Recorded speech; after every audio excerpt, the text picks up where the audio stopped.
Hi అండి, నమస్తే. ఈరోజు కూడా ఒక మంచి వీడియో తీసుకొచ్చేసానండి. ముందుగా అందరూ ఎలా ఉన్నారండి? బాగున్నారా? నేను చాలా బాగున్నాను. మీరు ఎలా ఉన్నారో కామెంట్ సెక్షన్లో షేర్ చేసుకోండి. అయితే ముందుగా నా ఛానల్లోకి ఎవరైనా కొత్తగా వచ్చి ఉంటే కానీ ఛానల్ సబ్స్క్రైబర్ చేసుకోండి. పక్కనే ఉన్న బెల్ సింబల్ కొడితే నా ఛానల్ నేను పెట్టే ప్రతి ఒక్క వీడియో కూడా మీకు నోటిఫికేషన్ అవ్వద్ది. అందరూ కూడా ఆ దేవుడి దయ వల్ల సుఖ సంతోషాలతో సంతోషంగా ఉండాలని మనస్ఫూర్తిగా కోరుకుంటున్నానండి. భగవంతుడు లేనిదే మనం లేము. ఆయన దయ వల్ల మనం అందరం కూడా బాగుండాలని మనస్ఫూర్తిగా కోరుకొని ఈ వీడియో చేస్తున్నాను. నిన్న సోమవారం రోజు నేను శివయ్యకి పూజ చేసుకున్న వీడియో అండి. చక్కగా ఇక్కడ పీట అమర్చుకొని శివపార్వతుల ఫోటోకి అయితే నిన్న నేను గంధం కుంకుమలతో బొట్లు పెట్టాను. చాలా అందంగా ఉండారండి బొట్లు పెడితే. స్వామి అమ్మవారు కూడా చాలా చాలా బాగుండారు. నాకు చాలాసేపు చూడాలనిపించింది ఈ ఫోటో. అయితే మీకు కూడా చాలా అందంగా కనిపిస్తుంది చూడండి. ఇలా పెట్టుకుంటే పూలమాలలు కూడా అవసరం లేదండి. స్వామివారికి గంధం కుంకుమ చాలా ప్రీతికరం కాబట్టి దేవుడికి గంధం కుంకుమతో బొట్టు పెట్టుకుంటే చాలా అందంగా ఉంది. ఇంక ఇక్కడైతే అమ్మవారికి పసుపు కుంకుమ కూడా పెట్టుకొని చక్కగా వినాయకుడిని పెట్టుకున్నాను.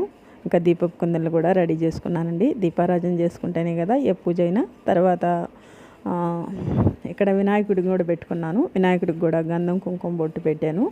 అయితే సోమవారం శివుడికి పార్వతమ్మకి శివపార్వతులకి ఇద్దరికి పూజ చేసుకుంటే చాలా మంచిది. మా ఇంటి దేవుడు కూడా శివయ్యే, అందుకని ప్రత్యేకంగా నేను పూజ చేసుకుంటానండి. మాకు చిన్న సెల్ఫ్ కాబట్టి పైన అక్కడ నిలబడి ఎక్కువ టైం చేయలేం కాబట్టి కూర్చొని చేసుకోవచ్చని నేను పీట వేసుకొని సోమవారం కంపల్సరీగా పీట మీద పెట్టుకొని దేవుణ్ణి ప్రశాంతంగా కూర్చొని పూజ చేసుకుంటాను. అలా కూర్చొని పూజ చేసుకుంటేనే కదా మనం చేసిన పూజకి కూడా ఆ భగవంతుడు ఫలితం ఇచ్చేది. నిలబడి చేస్తే ఎంతసేపు నిలబడలేము. చిన్నగా ఉంటుంది కాబట్టి మా పూజ సెల్ఫ్ అంతగా ఏమి పట్టవు. అందుకని నేను కింద పెట్టుకొని చేసుకుంటున్నాను. ఇక్కడైతే నేను అందరికీ పూలతో అలంకారం చేసేసుకున్నాను. ఇప్పుడు దీపారాజన చేసుకోవాలి. దీపారాజన అగరబత్తితో కానీ ఏకహారతితో కానీ వెలిగించుకోవాలి. ఇంకా దీపాలకైతే చక్కగా కుంకుమ గంధము పువ్వులు కూడా సమర్పించాను. ఇక్కడైతే వినాయకుడికి ఫస్ట్ మనం ఏ దేవుడికైనా పూజ చేసేటప్పుడు ఏ పూజ అయినా చేసేటప్పుడు వినాయకుడికే పూజ చేస్తాం కాబట్టి వినాయకుడికి అయితే చక్కగా పూజ చేసేసాను. పూజ చేసుకుంటున్నాను. గంధము కుంకుమ అక్షంతలు ఇంకా వస్త్రం కూడా అన్నీ సమర్పించుకుంటున్నాను. వస్త్రం కూడా సమర్పించిన తర్వాత వినాయకుడికి బెల్లం ముక్క ప్రసాదంగా పెట్టి అగరబత్తి ధూపం వేసి ఇంకా హారతి ఇచ్చుకుంటున్నాను. హారతి ఇచ్చినాక అక్షంతలు వేసి వినాయకుడికి దండం పెట్టుకోవాలి. ఈ పూజలో ఎలాంటి ఆటంకాలు లేకుండా పూజ జరిగేలా చూడు తండ్రి అని ఆ వినాయకుడికి దండం పెట్టుకోవాలండి. ఎందుకంటే మనల్ని ప్రతి పూజకి ముందు వినాయకుడికే పూజ చేస్తాము.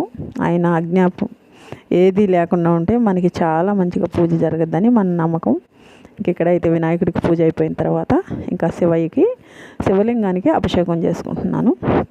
ఈ శివలింగానికి అభిషేకం ఫస్ట్ నీళ్ళతో చేసుకున్నాను. తర్వాత కుంకుమ గంధం ఈ బూది అన్నీ కలిపిన నీళ్ళతో పువ్వులతో కూడా చేసుకున్నాను. అయితే అభిషేకం చేసుకునేటప్పుడు ఓం నమః శివాయ ఓం నమః శివాయ ఓం నమః శివాయ ఓం నమః శివాయ ఓం నమః శివాయ ఓం నమః శివాయ ఓం నమః శివాయ అనుకోవచ్చు. లేదంటే శివభ్యాయ నమః శివభ్యాయ నమః అనుకోవచ్చు. ఇలా అన్ని ఏ నామం అయినా జపిస్తూ అభిషేకం అయితే చేసుకోవచ్చు.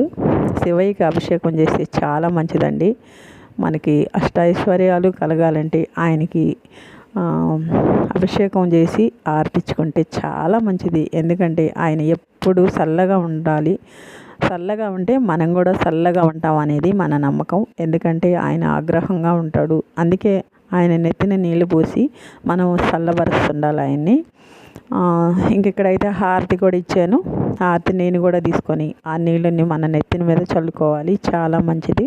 మనము దేవుణ్ణి స్మరిస్తూ ఆ శివలింగానికి అభిషేకం చేస్తాం కాబట్టి ఆ పవిత్రమైన గంగా జలంని మన నెత్తి మీద కూడా చల్లుకుంటే చాలా మంచిది.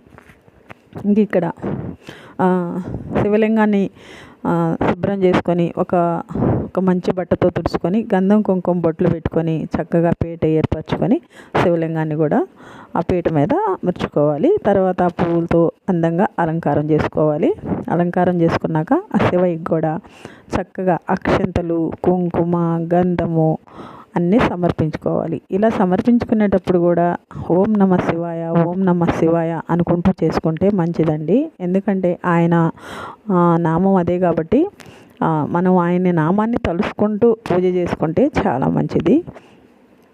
వచ్చిన వాళ్ళైతే అన్నీ దానికి సంబంధించిన మంత్రాలు, స్తోత్రాలు ఉంటాయి, అవి చదువుకోవచ్చు. ఒకవేళ రాని వాళ్ళైతే ఓం నమ శివాయ, ఓం నమ శివాయ, ఓం నమ శివాయ, ఓం నమ శివాయ, ఓం నమ శివాయ అనుకుంటూ పూజ చేసుకోవచ్చు. అన్ని మంత్రాలు రావాలని ఏం లేదండి, స్వామివారి మంత్రం ఉంది కాబట్టి చేసుకోవచ్చు. ఇక్కడ నేను శివలింగానికి అక్షంతలు, గంధము, కుంకుమ, అన్ని పువ్వులు సమర్పించాను, వస్త్రం కూడా సమర్పించాను. తర్వాత అగరబత్తితో ధూపం వేసుకుంటున్నాను. ఏ దేవుడికైనా ఫస్ట్ పూజ చేసినప్పుడు కానీ మనం మధ్యలో కానీ ధూపం వేస్తే చాలా మంచిది. ఆ ధూపం పొగ మన ఇంట్లో కూడా ఉంటే పడితే చాలా మంచిది అంటాం కాబట్టి ఇక్కడ తాంబూలం కూడా పెట్టాను స్వామివారికి. తాంబూలం కూడా పెట్టిన తర్వాత ఇంకా ప్రసాదం కింద నేను డ్రై ఫ్రూట్స్ పెట్టానండి, ఇంకా పాలు కూడా తర్వాత పెట్టాను. ఇప్పుడు అష్టోత్తరం చేసుకోవాలి. అష్టోత్తరంలో ఇక్కడ నేను జవ్వాది పొగటు కూడా కొంచెం వేసానండి, మంచి వాసన వస్తుంటుంది పూజలో, మంచిగా ఇంట్లో కూడా మంచి పాజిటివ్ ఎనర్జీ అనేది బాగుంటుందని. ఇక్కడైతే అష్టోత్తరం చేసుకుంటున్నాను, కొంచెం స్పీడ్గా పెట్టాను. అష్టోత్తరం కొంచెం లేట్ అవుద్ది, ఎవరికి చూసే వాళ్ళకి వీడియో లేట్ అవ్వకుండా ఉంటుందని కిట్ చేయకుండా చూడండి తప్పకుండా నా వీడియో అయితే. ఇంకా అష్టోత్తరం కూడా చేసుకునేటప్పుడు కూడా అష్టోత్తరాలు ఉంటాయి, స్వామివారి నామాలు ఉంటాయి. ఇంకా ఓం నమ శివాయ అనే నామం చదువుకోవచ్చు, లేదా శివాభ్యాయ నమః అని చదువుకోవచ్చు. ఏ నామంతో చేసినా కూడా స్వామివారికి చాలా మంచిది, ఆయన చాలా ఇష్టపడతాడు. ఇంక ఇక్కడైతే పాలు కూడా నేను ప్రసాదంగా సమర్పించాను శివయ్యకి. తర్వాత హారతి ఇచ్చుకుంటున్నానండి. మన ఇంట్లో అన్ని సుఖ సంతోషాలు అన్నీ బాగుండాలంటే భగవంతుని రోజు ఆరాధించాలా అంటారు. అట్లా సోమవారం అయినా సరే ఒక్కరోజు ఆ సోమవారం శివయ్యకి ఇష్టమైన రోజు కాబట్టి మనం ఇలా పూజ చేసుకొని ఆ స్వామిని దర్శించుకొని దండం పెట్టుకుంటే చాలా మంచిది. ఇంకా ఈ పూజ అయితే ఆరతి ఇయటంతో ముగిస్తుంది. నేనైతే ఇలా చేసుకున్నానండి. నా పూజా విధానం అంతా కూడా మీకు అందరికీ కూడా నచ్చద్దు అనుకుంటున్నాను. తర్వాత ధూపం కూడా వేసుకున్నాను స్వామివారికి. ధూపం కూడా వేసుకుంటే ఆ ధూపం పొగ మన ఇంట్లో కూడా ఉంటే చాలా మంచిది. అందరం పీల్చుకున్న ఆ ధూపం అనేది మన ఇంట్లో, చెప్పాను కదా, నెగిటివ్ ఎనర్జీని పోయి పాజిటివ్ ఎనర్జీ అనేది వస్తుంది అని ఇలా ధూపం వేసుకొని ఆ స్వామివారికి అక్షంతలు వేసి స్వామివారి పాదాల మీద అక్షంతలు వేసి స్వామివారికి నమస్కారం చేసుకునేది. ఇదేనండి ఈరోజు వీడియో.